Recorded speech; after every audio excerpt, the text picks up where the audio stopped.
Hello, everyone. Welcome to the Ice Cold Takes podcast. I am your host, Joey DeMaglio, and Chris Drury and the New York Rangers did the unthinkable on Tuesday. Not only did they acquire Vladimir Tarasenko last month, they went out and got Patrick Kane from the Chicago Blackhawks. Yes, the Patrick Kane, future Hall of Famer, three-time Stanley Cup champion, Patrick Kane. He is a New York Ranger, at least for this remaining portion of the season. There's lots to talk about today. I have Nick, aka Cjeths and Core Python, with me once again. The boys, what's going on, fellas? How we feeling? It's showtime on Broadway. What else could I say right now? It's Yeah. showtime on Broadway. Hells yes. Hyped up. Hyped up. Oh my gosh. I went to the game last night thinking I was going to witness Patrick Kane's debut in a Rangers jersey in Philly, Ugh. aka the Rangers' second Madison Square Garden, the Wells Fargo Center, and it didn't happen. The Rangers sent him to New York. I think he was talking in his press conference today. His sister actually had a baby yesterday. And we're actually going to release this episode. We're going to release this today. I'm going all out. We're going today. We're releasing this today. You don't have to wait till Saturday. But obviously, super excited. If you missed the full trade, I'll give you the key components of it. So basically, the Rangers had a 3-team trade. Here's what happened. The Rangers traded a conditional 2023 second round pick, which turns into a 2024 or 2025 first if the Rangers win 2 rounds this year, and a 2023 fourth round pick to the Blackhawks for Patrick Kane, with 75% of his contract in total retained across the two teams, 50% by Chicago, 25% by Arizona, which acquired a 2025 third round pick from the Rangers. Reactions, guys. What do we think? Python, what was the reaction from you when you heard the details of the trade? I was stunned that they didn't give up at least one prospect. I thought for sure Jones or someone was going to go in the deal, some prospect. I was stunned when they announced that there was no prospects in the deal and it was just draft picks, which I'm not complaining about at all, but I was just surprised by that. But you get him for essentially peanuts, and that first round pick, I think it's most likely going to become a first round pick there, the conditional second. So, let's hope. But I mean, you get this guy in your top 6 and it easily makes it the best top 6 in the entire league. I don't think it's a debate. You can maybe argue New Jersey after adding Timo Meyer, but I like the Rangers top 6 more. I really do. Yeah, man, there's nothing to complain about there. Nick, what did you think? Dude, just going off of what he said, we got forget Patrick Kane a pass. Even Patrick Kane today, who's not even a point per game player, is close to it. We got Patrick freaking Kane without pulling from our current system. I mean, that's I think it's unreal. It's a masterclass by Drury. It's a masterclass by Patrick Kane, waving that no movement clause around it. Oh, it just worked out freaking perfect. Seriously, I mean, I was detrimentally afraid that Zach Jones was going to be going the other way, because I really do think Zach Jones is going to be a great NHL player, whether it's with the Rangers or somebody else. And the fact that we were able to hold on to him, hold on to Cooley, Berard, and all these other prospects that were theorized to go the other way is absolutely huge. If there was going to be a prospect to go in this trade, it wasn't going to be Othman. It was going to be like Berard or Will Cooley. It wasn't even like Matthew Robertson. Like, I'm talking like fringe B level prospects. Like, the it's insane how Drury was able to fleece Chicago. And the best part of all of this, the best part is Drury retained the remaining 2023 first round draft pick. You see, all these other teams are giving up their 2023 first round picks for players, for Chikrin, for who was it? Roenick. Roenick got traded. The Canucks traded their second first rounder that they got from the Islanders. Drury said Sandin. no to that, and that is a huge, huge deal, because they could build the pipeline. Any player that the Rangers get with that pick is probably going to be is already a good player now. They just need to not drop the ball in for once, please. I was more excited that conditional pick turned into a first for next year or the following year than I was about the trade even going through, because everybody, let's be honest, everybody knew Kane was going to come to the Rangers. Yeah. He forced his way there. Once they started scratching Kravtsov and Lecision and waving them, we knew that the thing was in motion, that Drury saw the opportunity and he was going to take it. And I laid this opportunity, this exact scenario out in October, but it was so unrealistic at the time that I didn't even bother to consider that it would actually happen. I completely subdued it throughout the season. So yeah, I was wrong. You could call it a melted take if you want, or you could even call it an ice cold take for it being right all the way back in October. But yeah, Patrick Kane is a Ranger. There's a lot of firepower on this team. I saw Ryan Callahan was talking. Python, you said it, that this is the best top six in the league. It's got to be. Yeah, 1,000%. And I can't believe too that it actually happened. The scenario that I was saying the entire time was the only way I would take Patrick Kane on the Rangers. I never thought going into a bidding war was going to be the smart route. And I always said if he wanted to only be a Ranger and a Ranger only, then yeah, I'm picking up Patrick Kane from the airport because it's a no-brainer to get this guy on your team when he only wants to be a New York Ranger. You were going to get him for peanuts. And you didn't want him to begin with originally. I know you wanted Meyer. Yeah, I was all for Timo time, but I really thought that was going to be a bidding war for Patrick Kane. He was going to be willing to go elsewhere, but I was wrong. I was definitely wrong. Nick, what did you think of that? Well, I mean, us three sitting inside the Garden, Timo time versus Show time. Nice little throwback right there. Obviously, Timo Meyer would have been great, but like we all talked about just via text or on Twitter or whatever it was, getting Timo Meyer was probably going to be a 1 year trade him at the draft type deal. This might be stretching a bit. He hasn't even played a game yet, but is there a chance Patrick Kane re-signs for pennies on the dollar and sticks around? If he really wanted to be here that bad, what are the odds he goes back to Chicago to lose again to repeat this next deadline? I can't see him going back to Chicago. And he didn't want to be anywhere else. I would say if you were going to make a betting line, who is more likely to take a massive discount to stay with the Rangers, Tarasenko or Patrick Kane? I would bet my entire bank account on Patrick Kane being the one to take a discount to stick around. I think you're right about that because Tarasenko is 3 years younger and he has everything to play for in his career. Like he has one cup. Yeah, but like, oh, I love Tarasenko so much. He's such a humble athlete.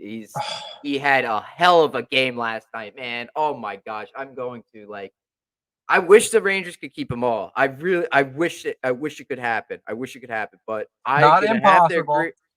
I'm gonna have to agree with you there that, unless he takes a massive pay cut, then Kane is more likely of the two to stay with the Rangers in the offseason. I think he might even do a Giordano type move. It depends on how this season goes, but I'm calling it right here, right now, Thursday, March 2nd, 2023. This is the year, boys. This is the year. In the beginning of the season, when the Rangers were struggling, before Trouba threw his helmet, people were flipping out, going crazy. Oh, Trouba's a pylon. He can't do this. He's so bad. And I called out the fan base for not having faith in them. And look at us now. Look at us now. I said we'd be competing for a playoff spot. I'll see you in April when we're in the playoffs. And look at this. We're going to be playing the Devils. This is the year. This is the year, guys. This is it. This is special. I can't – I don't know what it is, but more so than last year, more than 2014-15, more than 13-14. This year, this group of guys is unbelievable. Like, it's just that first round matchup is what is scaring me the most against the Devils. Let's talk about that, guys. All right. Well, I gotta just say right now that I am not worried about the New Jersey Devils. I'm gonna say it. I've been arguing with Devil fans in my chat recently, and I'm not scared because, listen, I don't think they're gonna walk all over the New Jersey Devils like some Devil fans think they're gonna walk all over the New York Rangers. I think that's absolute nonsense that they think that. But my reasoning as to why I'm not scared of the Devils is because the Devils play a very run and gun heavy style of hockey, and come playoff time, that's not going to fly. And I think that the Rangers are not going to allow that, given the fact that they have that playoff experience and they know what to do in those tight situations. So if they want to play that type of game, then okay, the Rangers could just stifle that defensively. But if we do want to match that run and gun style game that the Devils do play, I think that the Rangers could outclass the Devils in that, given the fact that they have the deeper forward group. So I'm not really worried about the New Jersey Devils as much as some people are, even after them adding Timo Meier. I'm definitely more worried about them than Carolina. I will say that. But I still have confidence that the Rangers could handle New Jersey. What do you think, Nick? I think no matter what, there is no such thing as an easy playoff matchup this playoffs. I definitely agree with what he says, man. Like, as we learned in playoffs past, the playoffs used to be like, who's the tougher team, who can bang you down low, who could stop you on this, that, and the other thing. But I mean, look at all the recent Cup winners. They're the fastest and most skilled teams. Speed and youth has been killing in the playoffs. Last year against Tampa Bay, we won the first 2 games. What happened game 3, 4, 5, and 6? We ran out of energy. We slowed down. We were just stymied. We had no energy going forward. Forget the hitting and forget all of that, because that didn't help us. Because when we slowed down offensively, we tried to throw the body, get physical with them, and it just didn't work because they just skated around us. This time around, listen, no offense to Andrew Kopp, no offense to Frank Vetrano, but if I was going to tell you, okay, you have to pick between Patrick Kane and Vladimir Tarasenko or Andrew Kopp and Frank Vetrano, I'm going to tell you right now, I think everybody in the world is going to take Tarasenko and Kane over Vetrano and Kopp. No offense to them, but let's be realistic here. The Rangers are faster. They're much more skilled, and they've got guys that have won. Kane's won 3 cups. Tarasenko's won a cup. They've been through the grind. They know what it's going to take to win. They're not going to blow their load in the first period, the second period, the first round, the second round. They know what it takes to win. They're going to share that knowledge with the youth of the team, who had a pretty far run last year. You could argue this team is pretty damn well experienced, a lot more than the Devils are. And I'm like jittery. I'm like ready to get the regular season over with so we can just dive into these playoffs and watch this team go on a freaking run. I'm so ready for it. And I want Patrick Kane to shut all these Devil fans up that are saying that he's watched. I want it more than anything. Did you guys see him taking clappers in practice, the 1-tees? Oh my gosh. It was like he nailed every single one. This is no like Kravtsov, just getting a feel for the shot. No. Patrick Kane is here and he means business. Like that is, I see that, like the focus, the shot power, the bar downness. Oh my God. That's like unbelievable. Nick, to your point about running out of gas, like the Rangers also ran out of gas in 2014-15, same exact way against Tampa Bay, which sucks. So conditioning is going to be huge for the Rangers. They've got to be able to skate and keep going even when they're down. And look at it right now. They're playing with 5 defensemen. Lindgren is still out of the lineup, and Miller is suspended. They won the last 2 games. Like the game against the Kings, that does not happen normally. I have never seen that. 11 forwards, 10 at one point, and 5 defensemen, or 4 defensemen, and you win the game convincingly. Same thing again last night. They look slow because they look tired. They're running around with Harper playing 30 minutes a game. And look at Harper. He's not doing a horrible job. Like the team is like playing together. Shesterkin's doing well back there now. He seems to have found his groove. But like, I did not think the Rangers were going to win that game last night. What did you guys think from watching that? I didn't think so either. Well, not going into the game, I thought they were going to win, but like as the game was going on, I thought that there were definitely moments that got a bit shaky. That second period last night was just not good enough, and things like that can't happen. But I thought they played a solid game the majority of the way. I thought 40 minutes of dominance from the Rangers, but that second period against a better team, I think that they're going to take advantage more than the Flyers did. You had Owen Tippett get at least like 50 opportunities in front of the net alone, missed the net on the majority of them. So against a good team, that's a little concerning to think about. But I think that last night, the Rangers were the better team the majority of the game. What do you think, Nick? I think what was absolutely wild about that game, despite us having less skaters than them, we played that game so smart in that we won the war of attrition. And that third period and even the overtime, I don't really, aside from a few Tippett chances and a couple other chances from the Flyers, I don't really recall any sustained pressure from the Flyers in the third period or overtime. I don't know how the hell we did it. I mean, this could be a nod to Gallant, or it could be a nod to the group of skaters the Rangers have on this team, that they were smart enough to where, listen, that second period was something to forget about for sure. But, I mean, in hockey, like we just talked about getting tired in the playoffs. The war of attrition is a true thing in sports, and we won the war of attrition the other night last night against the Philadelphia Flyers, and it showed. They were exhausted, and we had nothing but tempo and late in the third period and that overtime. We own them. I give the Rangers props for not packing their bags up and going home. Like, even as a fan, I never ever count my team out, but like it felt like they were gassed. Even though they had 2 days off, it felt like, all right, don't win this. If you can't win this one, just come back tomorrow and win the game against Ottawa. They proved me wrong yet again. The Rangers proved me wrong, and they showed up in the third period. The second period was the ice was completely tilted in their zone. It was, they couldn't get the puck out. That was sustained pressure, and it didn't help that they took a lot of penalties in the first period. The Flyers spent like 5 minutes in the first period on the power play, which is nuts. Like, you can't do that against a good team, of course. Like, this is stuff that's why these games still matter. Like, the last 20 or so games of the regular season, to iron out your kinks. Get all the mistakes out now, Shesterkin. Get all those mistakes out now. I'd rather you do it right now than go on that tear, go on that slump in the playoffs. We're Mets fans. We've seen it.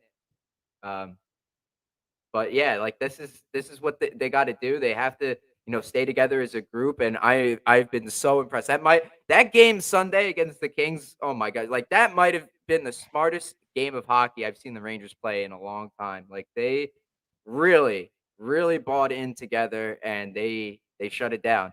It got a little dicey when the Kings made it 3-2, but then after that, Panarin made up for it with the goal, like, maybe a few minutes after. Like, that was great. And now Tarasenko's starting to find his mojo. Like, man, this is exciting. This is dangerous. Like, we haven't even talked about, like, line combinations or the power play and stuff like that. I mean, last night they had Zibanejad in the slot. Panarin and Zibanejad spot, and then Tarasenko in Panarin's usual spot. Like, where does Kane fit in all of this? What do we think, boys? I mean, I'm sorry to Tarasenko. He had a great game yesterday, but Patrick Kane has to be on power play 1. I think that it would be a disgrace to not have him up there. And it just sucks because there's no room for him. And it sucks, too, that someone on power play 2 is going to have to come off, because I like both Kakko and Lafreniere on that second power play unit. But the reality is one of them's going to have to come off, because you're probably looking at Kane, Panarin, Kreider, Zibanejad, Fox as your first unit. Second unit, you're going to have Trocheck, Tarasenko, Miller will probably quarterback that. Heedle's got to be there, and then it's going to be one of Kakko or Lafreniere. I don't know which way they're going to go about it, but regardless, you have 2 great power play units, which is also something that the Rangers lacked last season. And even after adding Kopp and Vetrano, sure, the second unit was better, but Gallant didn't trust them enough to have them out there for half the power play and the first unit out there for the other half. Now you have 2 units that you could trust out there. And even if you want to, you could, if you feel there's too many cooks in the kitchen, you could split things up a bit. You could put Panarin on the second unit with Tarasenko and maybe put Heedle on power play 1. You have different combinations you could go with here. Yeah. I think Gallant will have to throw Trouba in on the second power play. I have a feeling he's going to do that. But I mean, True. we'll see when Miller, at least definitely for tonight, because Miller is suspended still. But yeah, I think there's a lot of options there. What about 5-on-5, Nick? What do you think? Is Tarasenko's got to play with Kreider, Zibanejad, right? I do not think he split up that top line. I think, so the top line, yeah, you have your Kreider, Zibanejad, Tarasenko, then Panarin, Trocheck, and Kane. Dude, you could put me on that freaking line, and Kane and Panarin will figure it out. All right, you could put anything with them. You're not splitting up the kid line. The fourth line is set in stone. But like, to your guys' point, like, seriously, you could, out of the top 9, you could organize our top 9 in any way you want, and it would compete with any top line, any top 2 lines in the entire NHL. And to go back to the power play, the Rangers are so deep at forward and have so many good puck movers on defense. You could legitimately make 3 power play lines that could be top units. It's insane. Like, I don't, the old saying, you never know when you're in the good when you're in the good old days till they're gone. Like, we're in the good old days right now. We need to enjoy this, because this is the most spoiled I've ever been in any. Dude, I watched the Giants win 2 Super Bowls. I watched the Mets make their World Series run. I watched the Rangers Cup run in all their conference finals runs. And never in my life have I felt more confident and felt I had more of a stacked roster ever than I do about this New York Rangers team today. It's insane. It's It's nuts. I cannot believe it. Like Chris Drury, he had that really rough start in the beginning. Really rough start. Ever since then, money. The deadline, especially deadline jury, is a different breed. How did he do? We got Tarasenko and Kane, and we didn't give up Brennan Othman. How? We gave up more for Andrew Kopp last year than we did for Patrick Kane. Just let that sink in. And Andrew Kopp, no disrespect to him, he's a third line center. Like, all these other GMs are throwing their draft picks and their prospects out like it's candy. Did you guys see that return for Tanner Jeannot? He got 5 picks and Cal Foote. What? How do you like rig a trade like that? Drury must be some sort of negotiator, man. Like he must be some sort of sweet talker. I don't know what it is. Maybe he took some notes from when he was on the other end of the Buchnevich deal. Yeah. Dude, I actually think we might have given up more for Andrew Kopp as an individual than Kane and Tarasenko combined. What was the Kopp trade? A first, a second, Morgan Barron, and was there a fourth in there too? I think a fourth was Fourth or a third. Yeah. So essentially, we give up for Patrick Kane, we give up a second, a third, and a fourth with the retained salary. For Tarasenko, we give up a first, a fourth, and Hunter Skinner. So you could almost make the debate that we gave up the same for Andrew Kopp than we did for Tarasenko and Patrick Kane. Ridiculous. Yeah. Masterclass. I think for what the Rangers needed last year, though, they needed to improve 5-on-5 scoring, and they did do that. Getting Kopp, Vetrano, and Tyler Mott really bolstered the middle six. We needed the middle six to get solidified. The top lines, Banajad, Kreider, Panarin, those guys were all fine, and Strome too was playing fine, but then he kind of tapered off a little towards the end. But now we took a weapon and we made it even better. Like we're using the kid line as a stand, like a base point, right? Keep those guys in line and then just upgrade, get Vesey and Goudreau out of the top 6 and get them down to the bottom to the 4th line. That's gonna be hell for teams to deal with. Like once you get through Zibanejad, then you have to deal with Panarin and Kane. Then if you're not dead yet, you got to deal with the kid line. Ridiculous. This is how I'm it's thinking stupid. of it. But the Rangers need to stay focused. They cannot just let it get to their heads and be like, "Oh yeah, we got this in the bag. We got this in the bag." No. You come to play the games. You don't come to watch. You come to play the games. Get on that ice. You do what you're supposed to do. I don't want to see any disappointment. The expectations are really high right now.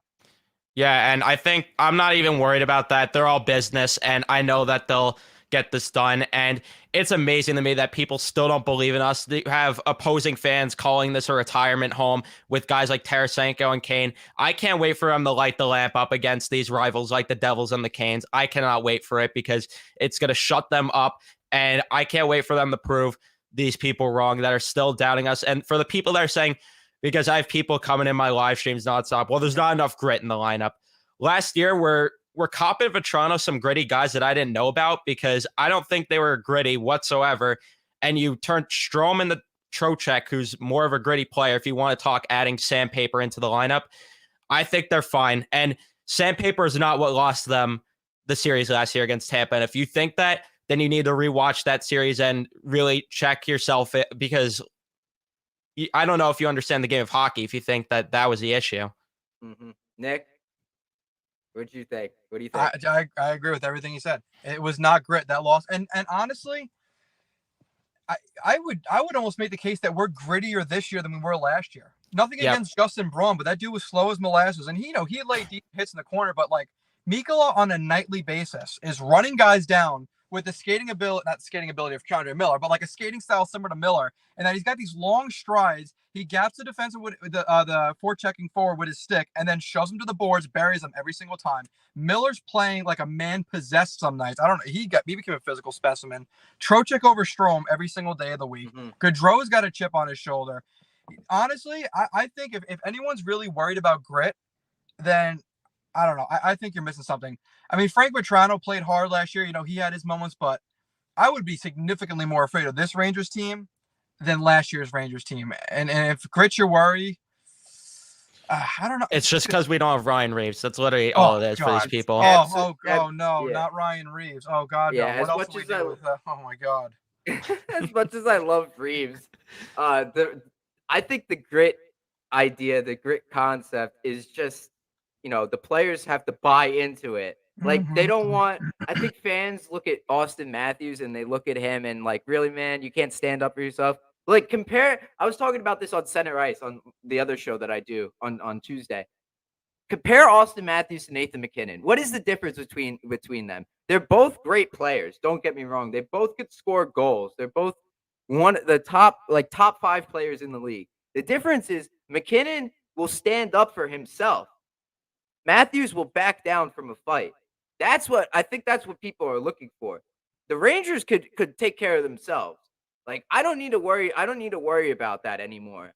Fox got hit really hard in that game against Detroit, I think, and he had 2 guys like go and or Panarin got hurt, and Fox jumped right on top of the guy that hit Panarin, and Lindgren was in there too. Trocheck gets hit in that game at the end of the game, and Lafreniere is right there to step up and fight. That's what I'm talking about. Like the I don't need like a designated fighter. I don't need Nick Delorier on this team or Ryan Reeves. I just need someone that is going to be willing to drop the gloves at any given moment. But they have to be good at playing hockey. You know what I mean? Like this team is way too good to have scrubs on there now. Like that's not what they need. They need if you want to talk about grit and sandpaper, get to the front of the net. That's what I'm talking about. Like Kreider will do that. Trocheck's not afraid to get into the corners and fish out loose pucks. They won so many puck battles in that game against the Flyers last night. Why was it? Was it because they had people throwing body checks? No, it's just like they. I don't understand how people think like, oh, you need big players to throw around the body or whatever. You know what I mean? Like that's not why like Gauthier was a good player. He's fast.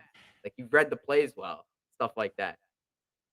It comes down to more than that. I'm tired of this grit sandpaper. Yeah, Rangers had enough of it. I had somebody comment on my live stream the other day. I'd rather have Sammy Blais than Vladimir Tarasenko. Get out of here, man. This guy's just a troll. Then there's no actual way that's possible. I want to know. I think Boomer Esiason was picking on Tarasenko the other day. I'd be interested to hear what he had to say after that game last night because he was dominant. He had a point on all 3 Rangers goals, and that shot, man, from Tarasenko. I've been trying to tell people he's gonna heat up. Just give it time. Yeah, man. Oh my gosh, and to go back to the line combinations too, like they could if there's an issue, like let's say the kid line's not working out anymore, they could split those guys up. They could mix and match guys. They could put Hedel with Kane.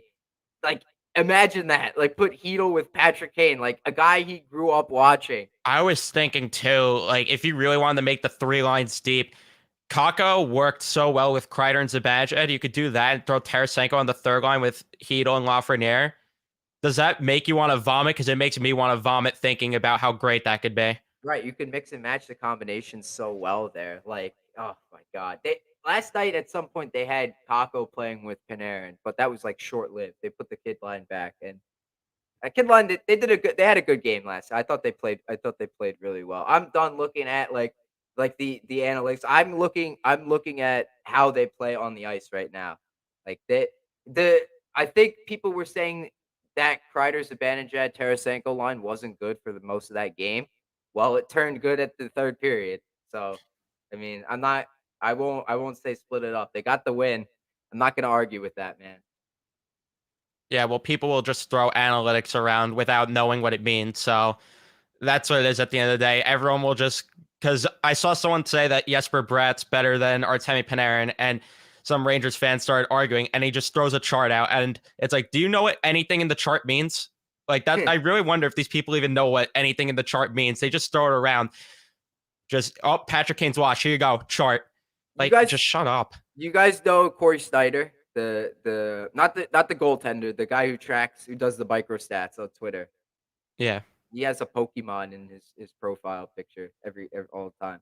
But I was talking to him last week, and he's saying the Rangers are like, I like his stats because they really, really nail home. Like you have to watch to understand these kinds of stats. Like he watches every game and counts how many times a team will enter the offensive zone.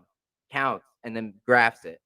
The Rangers are one of the most balanced teams, probably the most balanced team in the league on off the rush and the forecheck. So in both areas, they could do both. Like Carolina's a heavy forecheck heavy team. We know this from playing them last year. Still that style. The Rangers are good at forechecking and they could do damage off the rush. Like that is dangerous. Like last year, remember how much trouble we had last year with the team with 5-on-5? Like it was like pulling teeth to get some offensive zone time. Yeah.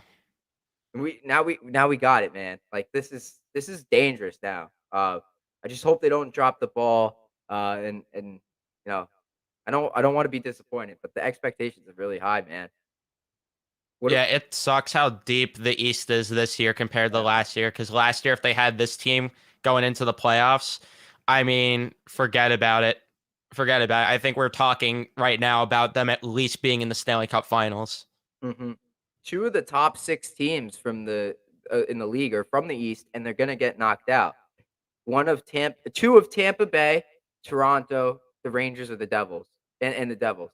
Two of those teams is going home in the first round if the playoffs stay this way.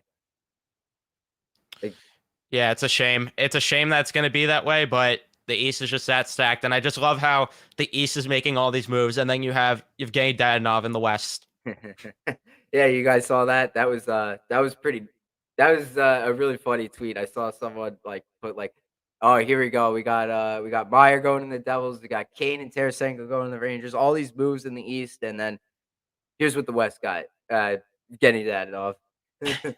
Oh man, I can't believe that. Did you guys see the Chikrin trade yesterday? That's nuts. They traded nothing for him. Yeah, that was. Yeah, exactly. Nick is That's holding up a penny. and we were waiting this long for that. That's what we were waiting for. All this talk about Chikrin was for that.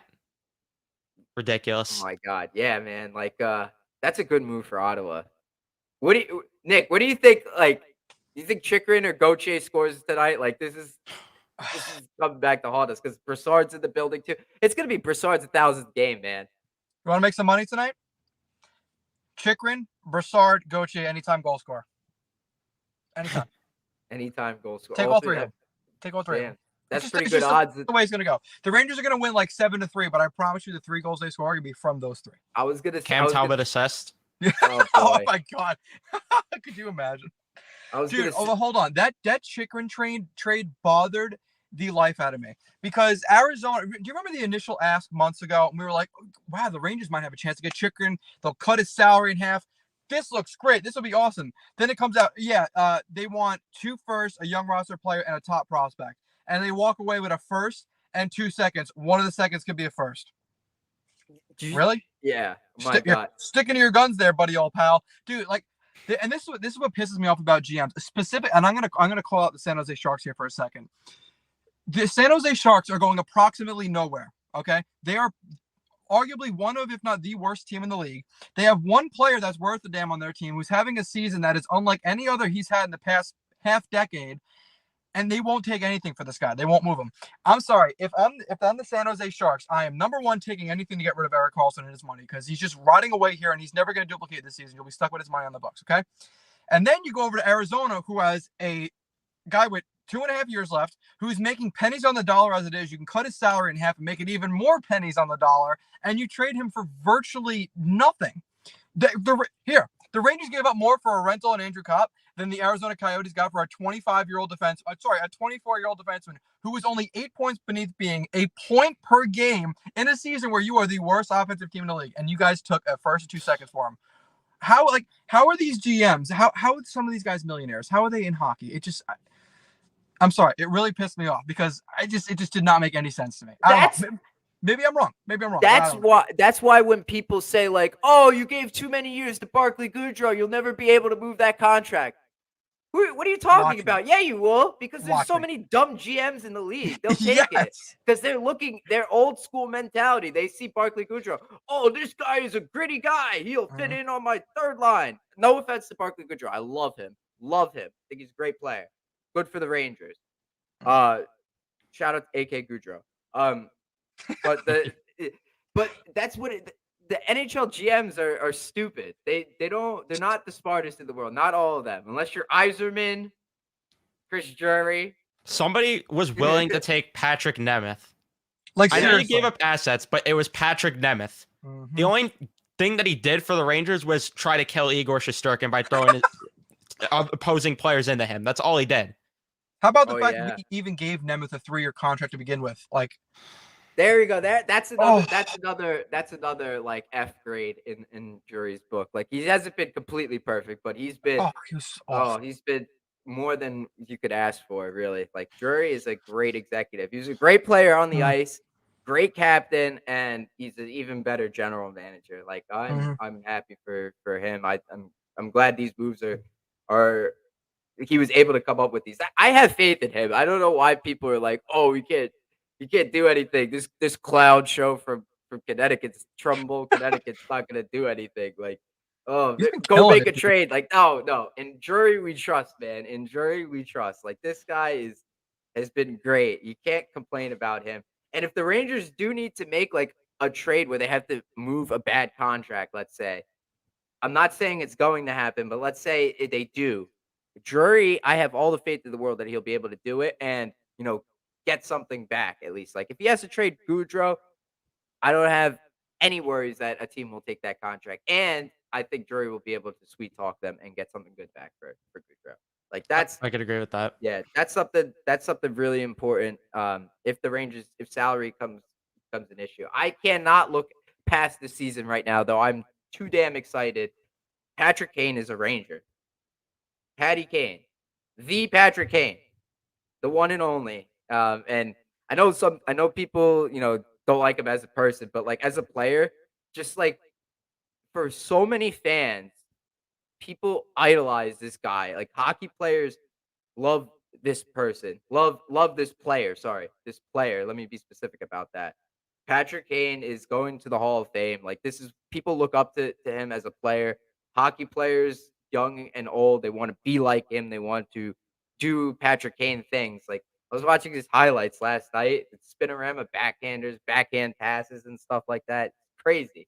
All this stuff. Like this is what people wanted to see. I can't believe it happened. Yeah, and I love the way Statboy Steven puts it. You upgraded from Jake Lecision to Patrick Kane. Just let that sink in. Let it sink Essentially, in. You essentially did that. And there's still people saying that this was a dumb move. It's yeah. beyond me. I saw people say the VZ extension was a dumb move. Paying fourth liners in advance was a dumb move. Really? Damn near league minimum is a dumb move for 2 years. Really? Really? Like I don't understand some people sometimes. Like, but But that Ryan Reeves extension worked out great. oh yeah. Because grit.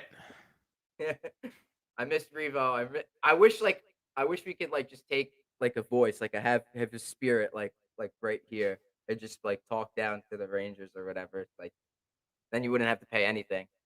Oh man. But yeah, the Kane stuff has been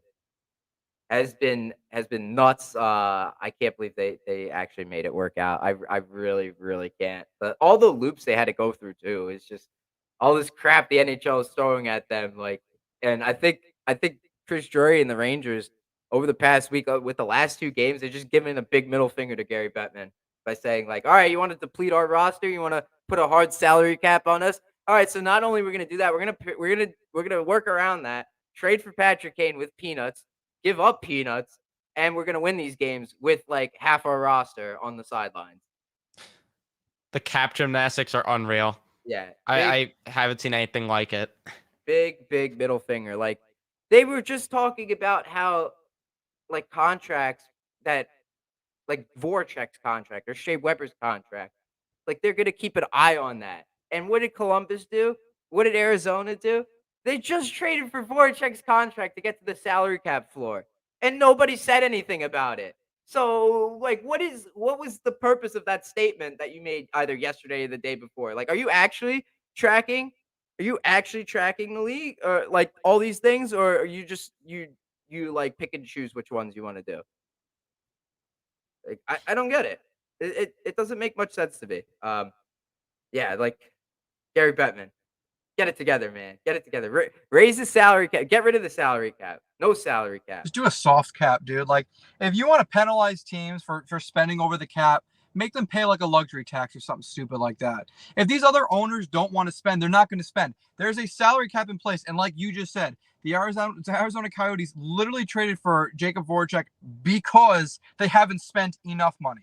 So the cap is not influencing other teams to spend. It's pushing other teams away from spending, which in turn hurts the players. It's just the dumbest thing in the freaking world.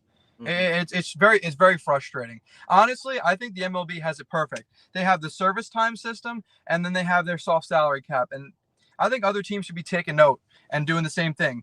Or honestly, how about this? If you want to, instead of affecting the pockets of the owners, here you can go over the salary cap, but you then forfeit a first round pick or forfeit a second round pick or something like that. But you're putting barriers in the way from players playing arguably the most expensive sport in the world, getting paid the least by any major sport by a lot. Like Pastrnak has signed an $11.25 million extension. Okay, great. So he's going to be in the MLB. He's a guy coming off the bench, or in the NBA, he's literally a bench player. Like sick. Mhm. I don't know. It's very. I know they're still millionaires, and we shouldn't feel bad for them. And I'm not saying I feel bad for them, but I also think it's just ridiculous that some of these owners are making money hand over fist while the players are just so screwed by the hard cap. It's frustrating. It's Yeah, actually. and I hope MLB doesn't implement some sort of salary cap because I know there's been talks recently of that. But It like, would be the worst thing that ever happened for I baseball. wonder why. I wonder why all of a sudden the MLB wants a salary cap. I really if wonder only why. there was a certain owner, not named George Steinbrenner. Right, because when he did it, it was fine, right? Signed Giancarlo Stanton for $8 billion. But hold on, the Mets signed Scherzer and Verlander. Put the bus in stop. Nope, cannot have that. Nope. Right, right. Steve How Cohen dare give you us the- spend money? How dare you, you asshole?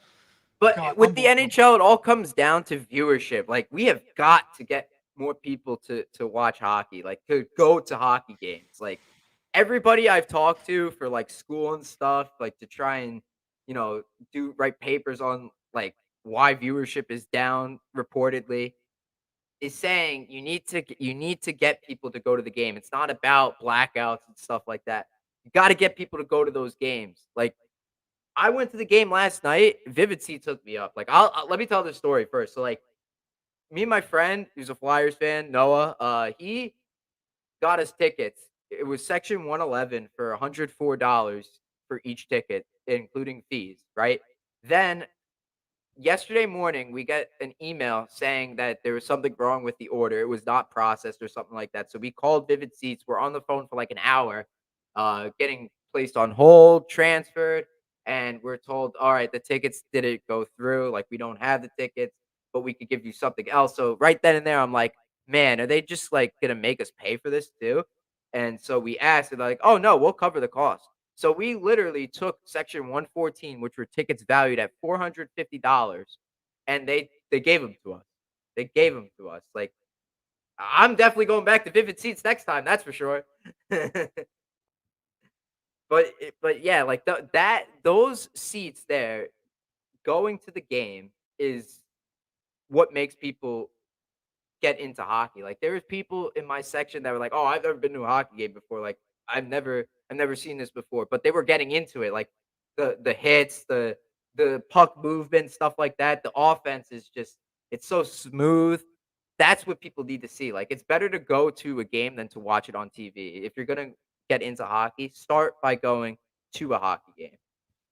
And it infuriates me that they spent all this money on the ESPN TNT deal, and like there's just still no coverage of hockey on ESPN. Like you go to ESPN's YouTube channel, it's all up LeBron this, LeBron that, Tom Brady this, Tom Brady that, Stephen A. Smith yelling about Tom Brady. Like, Oh, what's Aaron Rodgers up to today? Is he gonna go to the Jets or not? yeah, it's like they repeat the same stories when you could be talking about other stories, whether it's baseball or hockey, and people would actually be interested. And it just blows my mind. Like they all this money on the ESPN deal, and it's just been a complete waste. But I think people actually listen to that stuff. Like why would they do it? Why would they keep doing the same stuff over and over again if it wasn't bringing in the views? Like, because hey, I think they don't do it because hockey doesn't get the views. But like, if you give it the exposure, then it will. You know what I mean? Like, it's got to start somewhere. We got to get people to go to these games. Like, the tickets are way too expensive, though. That's just Yeah. yeah. It's just they're really expensive. It's hard. It's hard. Did you guys hear about the new MSG Plus streaming service? I'm definitely getting that. What's that about? No. Okay, so I'll explain it. So MSG Plus is the direct to consumer version of MSG Network. So if you're a cord cutter, you're gonna you could pay $29.99 a month to get the Knicks, the Rangers, the Devils, the Islanders, all those teams to get the channel, just the channel itself. And this is where teams are starting to like the league is sports is starting to go is just having these packages like Paramount Plus or Disney Plus, these bundles because people literally just have cable just to watch one or two channels. Like I only watch the Mets really. I don't have MSG on Xfinity anymore because they don't have it. So this is something that I'm going to do.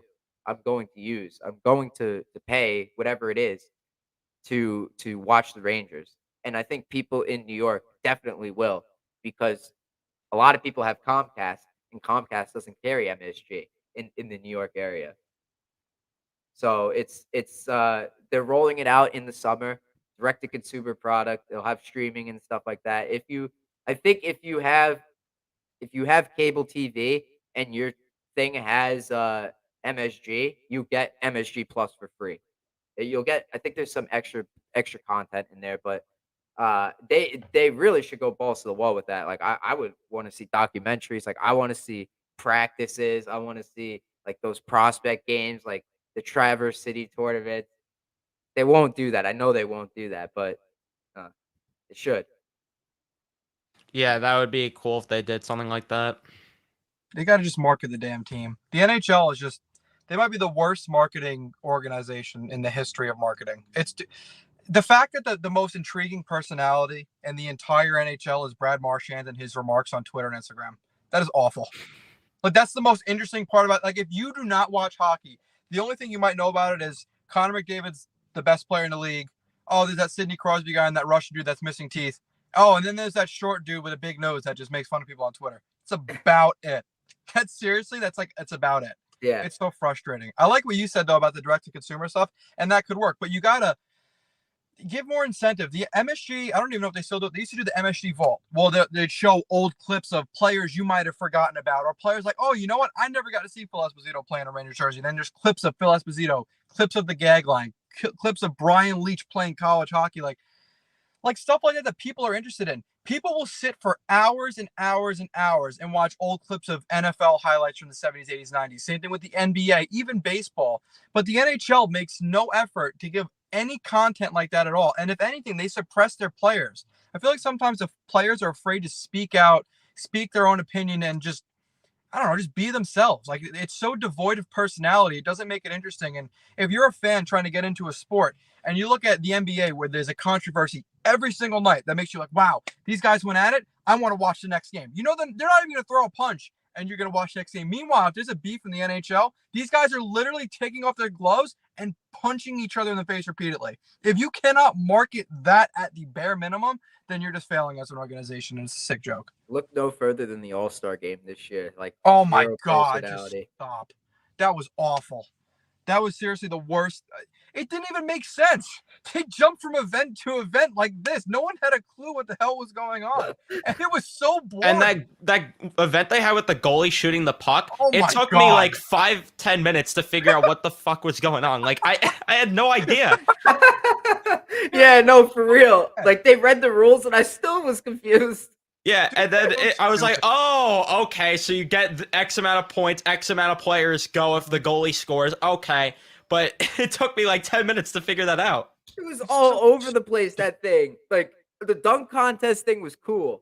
Like, all those specialty events they have, like, the one in St. Louis where they shot the pucks from, like, the Yes. stand onto the ice. That was freaking cool. The one where in Vegas where they shot the puck into like the little platforms on the water. That was sick. The Mhm. dunk take, I thought that was cool. Do more of that stuff. Why are we Yeah. putting golf? Yeah, that golf golf? thing. Like, I understand, yeah, that's what hockey players do in the offseason. They always talk about golf because it's like a high class sport or something like And the that. whole thing is that it's Florida. I think that's the other reason Mhm. why. So they're trying to be like, oh, golf. You associate Florida with golf. People go there to golf, whatever. Mhm. But like, still, it's just so stupid. Bring back the fantasy draft, man. Like that. Yes. Oh my Yes. God. And then you had dead content too with the golf thing because you have them walking and you're just doing these random interviews that nobody gives a crap about. It's like, No one. I don't care what Nick Suzuki has to say about this golf thing. Like, shut up. You won a $100 gift card to Chipotle. What are you gonna do now? You don't have Chipotle in Montreal. Oh, well, thanks for the time. Let's go back to you, PK. Oh God, it was stupid. That might have been like the biggest like professional sporting event of all time. It was so bad that I love the hardest shot competition more than anything in the world. I stopped watching before they even got to that, and I watch that every single year. It's my favorite event. I did not even care to stay and watch. The events of old were so much better too. Like the team competition was cool because there was like Yes. different, like they were going back and forth to different things, like one event to the next, like before even finishing it. If you want to do something where it's like you're doing one thing to the next, go back to that. Do the team competition where you have Patrick Kane skate through a bunch of pucks. Mhm. You have one of the defensemen go skate through the Gatorade bottles, and then like you have an accuracy shooter. Like that was sick. The mini nets too with the little bar. Those are awesome. Henrik Sedin used to kill that thing. And the breakaway challenge is just odd to me too. Like, and then Mitch Marner not scoring on Roberto Luongo, that was the biggest highlight of your All-Star weekend is Mitch Marner not scoring on Roberto Luongo. Yeah, that's Who cares? That's the other one. Like that one used to be my favorite competition because you would always see skill involved. Now it's just props. Like they took the prop idea and took it way too far. Well, dude, Like, they had like one shooter or was it two shooters, and then they just went to a whole nother event and just left it. Like, Yeah. I understand dressing up as Happy Gilmore, but if you're gonna do that, do something cool. Like, don't take a club and put the puck into a net. Like when Subban dressed up as Yager, he did some crazy moves or whatever. Or the Zegras one last, dude. Like That was funny cool. Dude, the skills competition last year I thought was one of the best ones they ever did, and they just followed up with the worst one ever. Well, Zegras pulled on a show in that one. Like a lot of that was just like a lot of like I didn't think whatever Zegras did was cool. And then Kachuk, I thought Kachuk should have won. Like he put he like threw the puck in the air with his hat or something like that. He was like twisting his stick or something like I can't remember what it was, but it was something crazy. That Jack Hughes one was cool with the kid. That was cool too. Yeah, that one was all right. I know. Right. Yeah. Hey, better than what we got this year. I mean, this year I'm cutting different events, like just jumping around, just ruin the entire thing. It was just like couldn't follow it. I was so thrown off with the fastest skater competition. It's like, all right, we have our finalists. Now we'll come back to this later in the night. You'll do what now? We didn't even talk about like the dumbest thing that happened in All-Star Weekend. You had Matt Beniers who was supposed to be there, and then the whole rule that you need one player on each team is a thing, but then nobody from the Kraken replaced him. Oh my god! It's like I thought you had a rule. Yeah. Do you know what actually would be interesting if they actually made instead of monetary incentives? Because for some of these guys, it really doesn't matter. Like, listen, what did Suzuki win? What was the gift card to Chipotle? It was virtually nothing. It was something that I could win an auction at Dick's Sporting Goods if I wanted.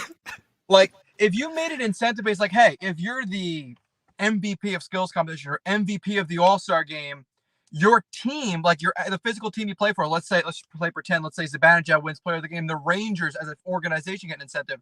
That might inspire the players to do more than them getting something as an individual. Because hockey players are very team-based. Like, oh wow, if I do this, I can do it for my team.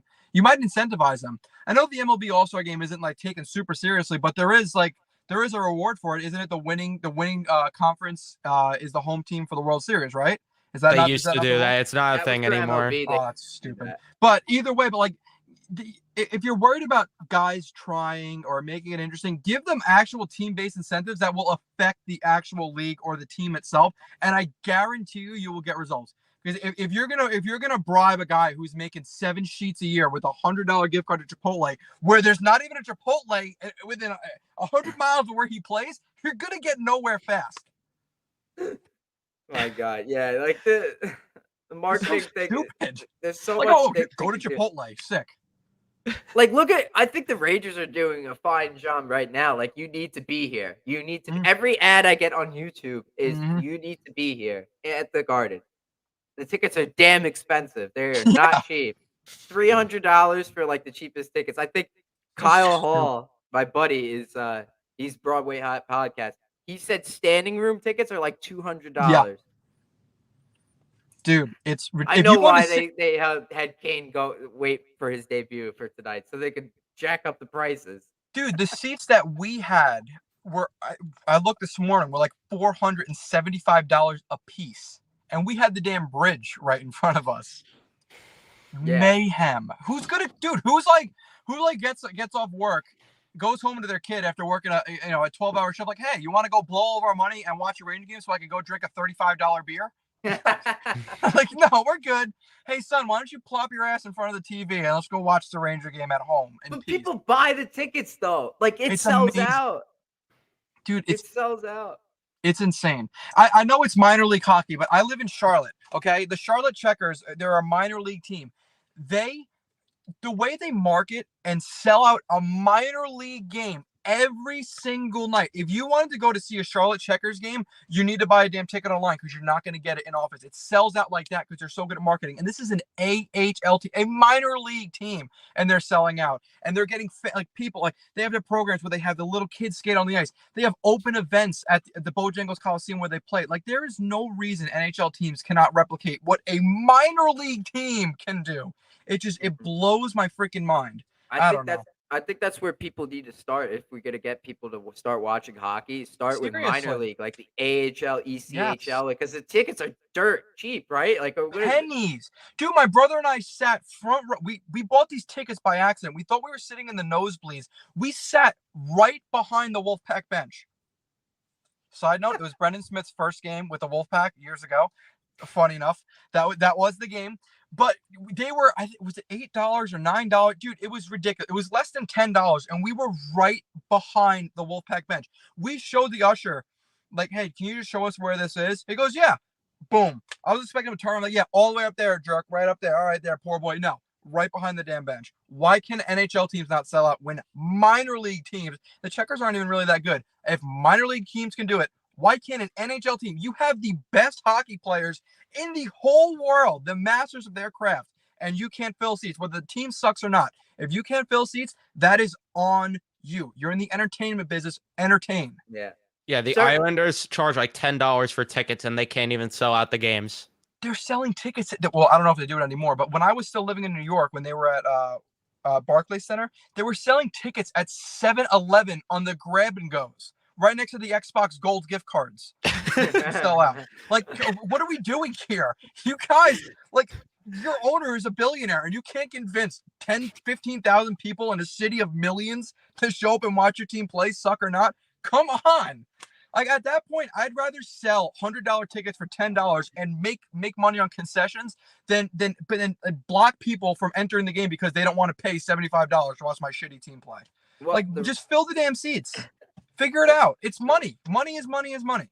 I think Chris Drury has figured that out. Like it's just the product on the ice is so damn good. It's 100%. Just, you know, like that. That's why people are gonna go to the game. I would go, but it's not in the cards for me. I don't have that much money. I gotta go to Florida in a couple weeks, man. I just spent so much money on that. Oh, not a big deal. I can't. Sorry, I'll watch at home with MSG Go, which is not even from my account. It's my cousin's account because I don't have another cable company here. So wait, so is this MSG Plus? Is this an extension of MSG Go, or is this a separate thing altogether? Separate thing altogether. Yeah. Oh wow. Okay. Yeah. So like you don't need to have a cable subscription to get it. As long as MSG is in your region, then you could get it. So there's not gonna be blackouts or anything, right? Because that No, would be a real pain in the It butt. shouldn't be. There shouldn't be any blackouts. That's another stupid thing. The freaking blackout rule. Yeah, It's yeah. the dumbest But thing in the world. I actually I did do some investigation and like from school, like a paper I was writing, it was like the teams do lose a lot of money. Like they lose more money than they could bring in if they didn't have those blackouts because they're taking away from like if you have a game Huh. on NHL Network and on MSG, let's say, the Rangers would be losing money from if they did put it in like New Jersey, like in like where I live, if it was on NHL Network and I got to see it, my money goes towards NHL Network, not to MSG. But think about how many people in the area would be doing that don't have MSG. You know, that's what it is, and it's like, all right, yeah. As a business, I can understand why it's like that. It just sucks that there's no alternative to it. Fire stick. Yeah, yeah. Fire stick. There you go. Yeah, boys, it was a pleasure. This has gone long enough. We're super excited. We went on a rant about how the NHL needs to do a better job marketing. The Yeah. Rangers are doing a fine job of marketing them damn selves. Mhm. Like this is unbelievable. This team that they have put together. Final thoughts before we wrap it up. Let's go win a cup. Hells yes. Let's Hells do yes. it. You heard it here first. March 2nd, Thursday, March 2nd, 2023. This is the year, boys. This is the year. Let's go.